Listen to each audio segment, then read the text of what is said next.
Agora, para resolver um problema de um país, você precisa de um líder. Você precisa de um técnico, você precisa de um líder. O Brasil precisa de líder.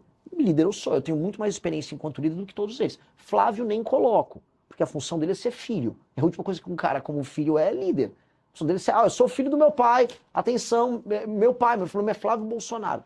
Ok, entendi. Pode chegar, sejam bem-vindos, Conexões JB-FM. Segue a rodada de entrevistas com os pré-candidatos à presidência da República. Hoje, cenário diferente, você está notando. Viemos até São Paulo conversar com ele, Renan Santos, do Missão. Seja bem-vindo. Na verdade, a gente que está na sua casa, né, Renan? Não, seja bem-vindo à sua audiência. Vamos É verdade, assim. aqui, a partir da lente para cá. Estou muito bem-vindo. Muito obrigada pela entrevista. Como foi acordado com o Renan, com os outros pré-candidatos à presidência da República que passaram pelo Conexões, que por aqui passarão, a entrevista vai ter 1 hora. Vamos embora? Vamos embora. A gente começa ali com perguntas livres. Queria começar falando das pesquisas. Você tem crescido nas pesquisas, mas ainda assim você perde com uma diferença considerável para o presidente Lula, assim como todos os outros candidatos identificados com a direita. Somados, os votos desses candidatos ultrapassariam o presidente Lula. Como é que você enxerga o caminho para romper esse cenário? Muito tem se falado em aliança. Eu vi que recentemente você se posicionou sobre uma possível aliança com o PSDB, negando, de certa forma. E aí, qual o caminho? Quer dizer, vocês não pensam em unir em prol de uma candidatura única da direita? Nunca, nunca. Eu vou unir com um homem fraco. Quem é fraco? Fraco. Todos os outros 3 que estão concorrendo comigo são homens fracos. Flávio, né, dispensa apresentações, né? Ele talvez seja só homem forte do Vorcaro. O Zema puxa saco do Flávio. O Caiado puxa saco do Flávio. Quem é que vai ter coragem de enfrentar o crime organizado quando tem medo de tomar bronca de tia do Zap no Instagram por ter tido uma opinião contrária à família Bolsonaro? Eu não acho que esses caras sejam realmente brabos, né? Eles tentam, não, eu enfrento o crime, enfrenta. Então enfrenta o crime lá do Banco Master do Flávio. Né? Eu acho só engraçado isso. Então, minha pré-candidatura é melhor do que a deles. Então, se eles têm um senso de, vamos dizer, de vocação pública, apoiem quem é melhor. Eu sou melhor, eu sou mais inteligente. Diferente deles, eu sou presidente do meu próprio partido político. Então, eu não fico igual o Kassab, desculpa, eu não fico igual o Caiado, dependendo do Kassab. Eu não fico igual o Zema tomando pito do Partido Novo. Eu fundei um partido político. Eu não preciso puxar saco nem pedir autorização para ninguém. Eu liderei um impeachment contra Dilma Rousseff, diferente deles. Liderei o próprio Caiado no impeachment de Dilma Rousseff. Ele vinha se consultar comigo, ele ia nas manifestações que eu convocava. Então o que eu quero dizer com isso? Se eles têm espírito público, então eles que se juntem à única pré-candidatura que cresce de verdade e que não precisa puxar saco do Flávio Bolsonaro. Mas você acha que você tem fôlego para crescer a ponto de vencer? Sou mais novo, tenho o meu próprio partido político, tenho a maior militância dessas eleições, tenho a maior campanha em redes sociais dessas eleições. Então, sim, fôlego eu tenho. Tanto que, até respondendo nisso da sua pergunta, você falou, olha, você ainda perde pro Lula. E perde bem. Claro, eu sou desconhecido do eleitorado. Então, esse desconhecimento é literalmente um fôlego. Porque eu tenho, diferente deles, eu tenho espaço para crescimento. Minha rejeição é muito menor e meu conhecimento também é menor. Agora, quem me conhece vota? Bom, no público que mais me conhece, que é de 16 a 24 anos, de acordo com a pesquisa Atlas, eu tenho 36%. Então, sim, isso é sintoma de um fôlego de um mergulhador campeão olímpico. Você falou de rejeição menor, mas de experiência menor também, Renan. É a tua primeira eleição para a presidência da República. Você nunca disputou um cargo legislativo, nem de vereador antes. Bom, Dilma Rousseff teve grande experiência política já, né, e deu no que deu. Fernando Collor tinha grande experiência política, foi governador e deu no que deu. Ao mesmo tempo, o Milei não tem nenhuma experiência política, está fazendo um governo reformista. O Donald Trump, não estou aqui falando um julgamento, não gosto muito do mandato do Trump. Tem alguns méritos em algumas áreas, nunca assumiu o mandato. Então, eu posso encontrar bons e maus exemplos em candidatos com experiência em cargos pretéritas. Então, eu posso achar bons e maus exemplos nisso. Não é isso que determina se o cara vai ser um bom líder. O que vai determinar se eu sou um bom líder é, antes de tudo, ser um líder. E eu sou um líder político há mais de 12 anos. Eu fundei o Movimento Brasil Livre em 2014. Na fundação do Movimento Brasil Livre, eu enfrentei todas as dificuldades possíveis, derrotei um governo estabelecido, que era o governo Dilma, e não foi apenas nas ruas, eu atuei no parlamento, eu fui vice-presidente do Comitê do Impeachment, fundei o próprio partido político, liderei parlamentares ao redor do Brasil que tiveram uma atividade legislativa reconhecida, o caso do Kim Kataguiri, que é parte do grupo ao qual faço parte. Então, eu tenho muita experiência política, e eu tenho muita experiência política sendo líder do bloco político ao qual faço parte. Porque ter experiência política sendo submisso a outra liderança no próprio bloco político não te credencia a ser presidente. Qual a experiência que o Caiado tem de ser líder? Líder. Ele não é líder de nada, não é líder nem do PSD. Tem que se submeter às decisões do Kassab. Qual a experiência do Zema de ser líder? Nenhuma. Ele tem que obedecer. Ambos governam estados Não, o governo, importantíssimos. um técnico pode ser um bom governador. Caiado. O que está demonstrado, por exemplo, o Zema, até para refrendar o que eu estou falando, o primeiro cargo dele foi ser governador. Tarcísio, o primeiro cargo dele foi ser governador. E ambos queriam ser pré-candidatos à presidência da República. O que eu posso dizer para você é, um técnico como o Tarcísio, que ele era um técnico do governo federal, um técnico pode assumir um mandato do ponto de vista técnico. Agora, para resolver um problema de um país, você precisa de um líder. Você precisa de um técnico, você precisa de um líder. O Brasil precisa de líder. Líder eu sou, eu tenho muito mais experiência enquanto líder do que todos eles. Flávio nem coloco, porque a função dele é ser filho. A última coisa que um cara como filho é líder. A função dele é ser, eu sou filho do meu pai, atenção, meu nome é Flávio Bolsonaro. Ok, entendi. Então, claramente isso não é um problema. Você fala da experiência do MBL, do movimento que você fundou ali, né, junto e que foi importante no impeachment da Dilma e que trouxe uma juventude grande, que foi essa juventude que fundou agora o partido, Missão, há menos de um ano. Agora, vou levantar uma bola que tem se falado na internet à medida que a sua candidatura cresce, crescem também as críticas. E aí vou levantar para você. O MBL passou por dificuldades financeiras, principalmente no passado. E aí pergunta a você, teve ordem de despejo? E você, Renan, teve processos acumulados como empresário, mais de 40 trabalhistas, 16 ações civis. O que é de verdade nisso? O que você pode dizer? Você está se referindo a uma matéria do UOL, que tem todas essas acusações contra mim, essa matéria é de 2016, feita por um jornalista petista do UOL, que mente ao longo da matéria o tempo todo, e a matéria é muito desonesta. Mas é verdade o fato dos processos? Vou cada um, você fez uma pergunta ponto a ponto, vou responder ponto a ponto.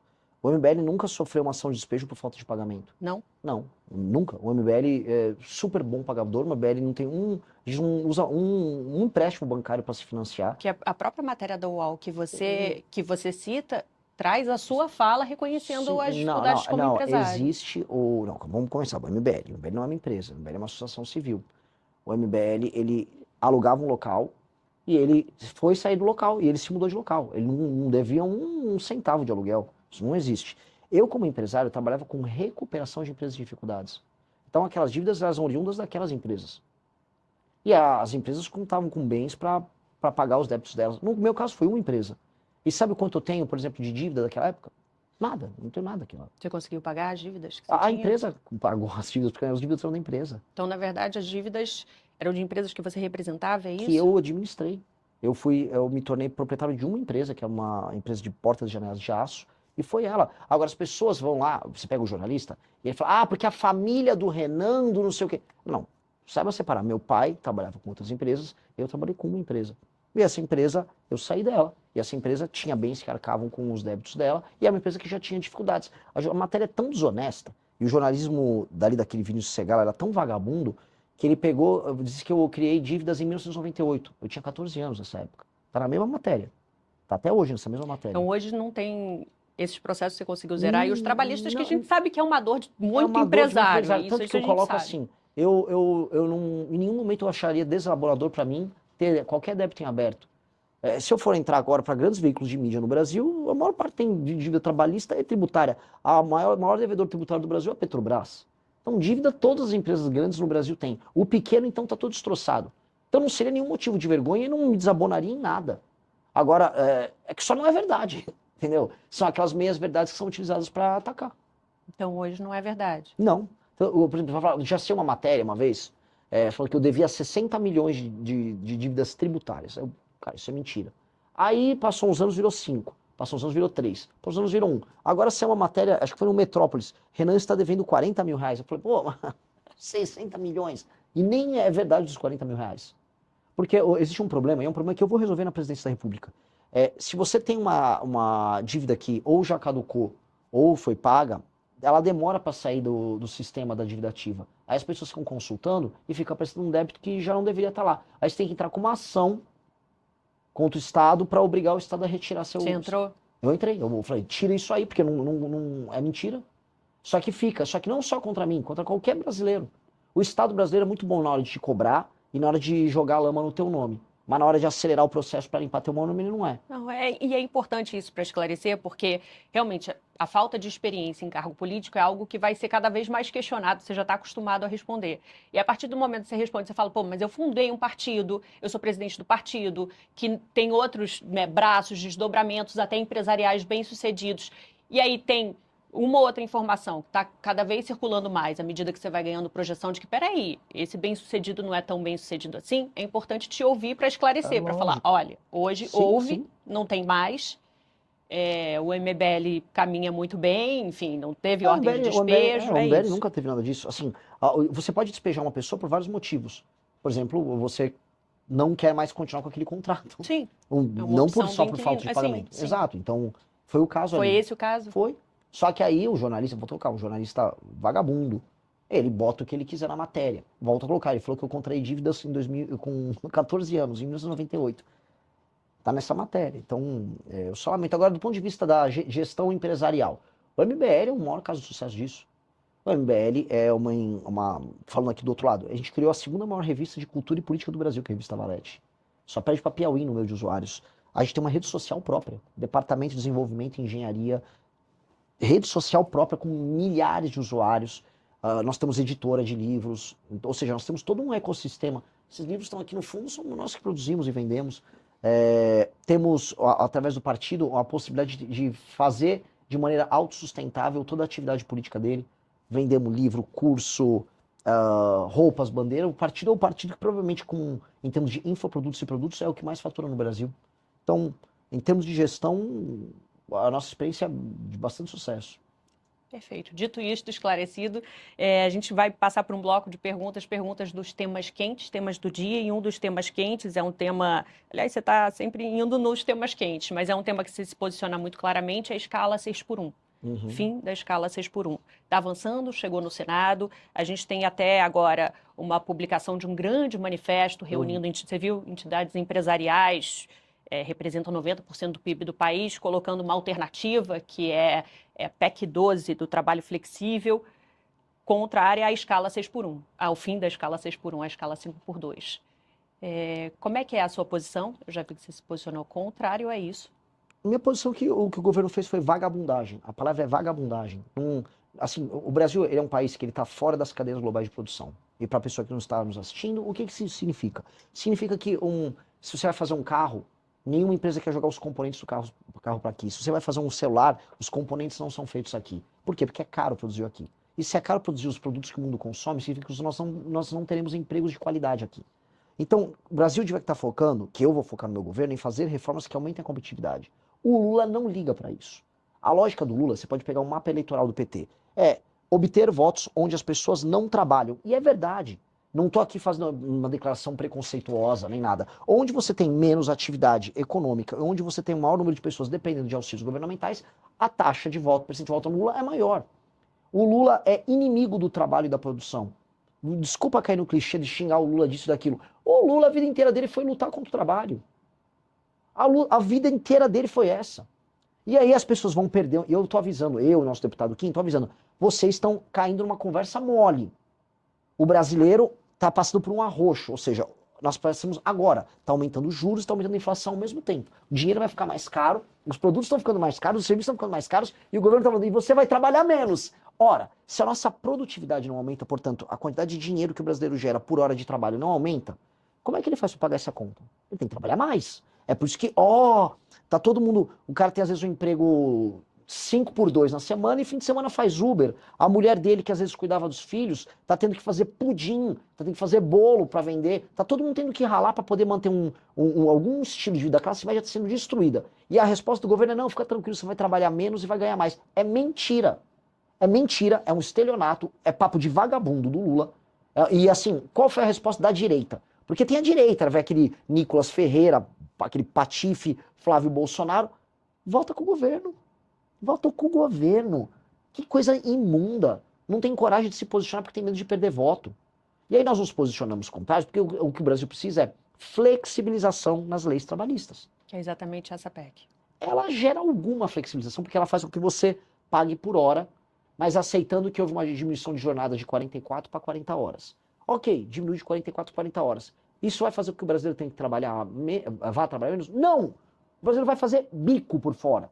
Todo mundo que tem restaurante, e mesmo agricultor já está combinando de fazer assim, ó. Olha, eu não vou poder, eu vou precisar que a gente trabalhe no sábado e no domingo. Então contrata os seus caras, você fala pro vizinho, eles trabalham até tal dia e aí nos outros dias eu vou ter que contratar. Só que para quem eles vão jogar o custo dessa ineficiência? É no preço da comida, vai jogar para o consumidor, vai diminuir as margens, já está todo mundo atolado, o agro está com um surto de recuperação judicial agora. É isso que o governo propõe? Enquanto ele aumenta os custos de quem trabalha e produz, os juros estão aumentando, porque o governo não para de gastar mal, a inflação está subindo, a gente está indo para uma crise gigantesca. O Brasil, não entrou num colapso econômico lá naquela crise do governo Dilma, você lembra? 2014, 15, 16? Porque surgiu a uberização. Porque foi na mesma época que chegaram os aplicativos no Brasil, e aí todo mundo que perdeu o emprego pôde virar entregador ou pôde virar motorista de Uber. E aí milhões, porque pensa assim, são milhões de motoristas, milhões de entregadores. E o núcleo familiar dessas pessoas? Quantas dezenas de milhões de pessoas não foram salvas da pobreza extrema nos grandes centros urbanos por conta da chegada da tecnologia? Hoje, eles estão tentando, vamos dizer, sabotar até essa atividade. E hoje, como eles evitam que o Brasil consiga gerar empregos de qualidade, eles estão jogando todo mundo numa mega informalidade. Não vai dar para ter todo mundo fazendo Uber agora. Não vai dar para todo mundo virar entregador. Ou seja, eles estão ferrando a vida dos mais pobres. E eles são irresponsáveis. Então, a nossa opinião é bem clara. Nós temos que flexibilizar as leis trabalhistas. E é flexibilização pagando por hora, gerando concorrência nos sindicatos. Porque o que vai acontecer? Se você tem um sindicato A, B ou C de entregadores, e aí um sindicato ele tem uma estratégia mais eficiente para representar um conjunto de entregadores, ele pode fazer as negociações patronais. Estados Unidos tem isso, várias nações têm isso. Aqui não, você tem que ter um sindicato que tem uma federação lá, uma dessas confederações sindicais, que controla ele, ela faz os negócios que ela faz com as grandes empresas dela, porque todo mundo sabe, elege os deputados que ela precisa eleger, especialmente pelo PT, e não liga para o resultado do sindicalismo dela. Veja só, eu não sou contra sindicatos, eu estou falando aqui, tem que ter mais sindicatos concorrendo entre si e, paralelamente, o trabalhador faz o contrato dele do jeito que ele quer fazer. E flexibiliza. As experiências internacionais vão todas na linha de quem flexibiliza, gera mais emprego e gera mais renda. Então, é o que nós temos que fazer. Se avançar, e é o que parece, a votação da redução da escala 6x1, você, se eleito, trilharia algum caminho para tentar derrubar? Eu faria diferente. Já que eles destruíram a CLT com isso, eu vou propor um novo regime de contratação paralelo. Porque, olha só, já existe. Vamos ser bem sinceros. Todo mundo que está nos assistindo aqui, deve ter pessoas que são comerciários, gente que trabalha com serviço. Saiu nos últimos 15 anos de 700 mil para 17 milhões o número de pessoas que são PJ. O que é o PJ, além de um regime alternativo de contratação? Sim. Porque as pessoas não é querem. Um grande empresário. Não. Então, o que está acontecendo? Né? O cara que virou PJ, ele não virou um businessman. Ele está vendendo a força de trabalho dele, dando um cambalacho na CLT, que não funciona. Ora, que tal nós aceitarmos que isso é um cambalacho e nós criarmos um regime alternativo formal, tudo certinho, bonitinho, a pessoa não precisa criar uma PJ, que ela trabalha como pessoa física e ela vem na força de trabalho e preste o serviço dela de maneira mais tranquila. Mas aí derrubando uma suposta redução da escala que passaria... Aí a pessoa é livre para fazer, porque o PJ já é livre Você vai apresentar uma alternativa. Alternativa. Aí as pessoas misteriosamente vão preferir a alternativa. É isso que vai acontecer. Porque do jeito que está, é um regime mentiroso que o Lula está usando para se reeleger, enganando pessoas em áreas urbanas que vivem um drama. Qual é o drama do cara, da pequena porcentagem da população que vive na escala 6x1? Que é uma pequena porcentagem. CLT 6x1 não é o grosso das pessoas que trabalham no Brasil. Pois bem, é o cara que é um trabalhador urbano, que demora horas para sair de uma periferia e trabalhar numa região mais central e voltar. Esse cara gasta 2 horas, às vezes 3 horas, para ir e voltar do trabalho, todos os dias. Este cara não tem vida, ele está exaurido ao longo da semana. E ainda ele tem o trabalho no sábado. Pois bem, esse é o cara que no início se empolgou com o fim da escala 6x1. Ele está sendo enganado, estão mentindo para ele. Só que o governo nunca ofereceu para esse cara infraestrutura, sistema de incentivos para a instalação de empresas em regiões mais periféricas. Aí esse cara poderia gastar quer dizer, podia economizar essas horas que ele está no transporte, trabalhando mais perto de casa. Ele não consegue. A grande maracutaia é que o trabalhador não consegue trabalhar perto de casa e ter um sistema de transporte precário. Como é que um cara que mora, vamos dizer, no extremo da zona oeste de São Paulo, vai de ônibus trabalhar, sei lá, em Moema, na Zona Sul? Demora 3 horas e pouco. Esse cara não tem vida. Como é que não existe um metrô que atende essa pessoa rapidamente? Né? Por que o Brasil não tem grana para investir em infraestrutura? Por que não tem grana para investir em infraestrutura? Porque gasta mal dinheiro. É um ciclo. Ciclo vicioso.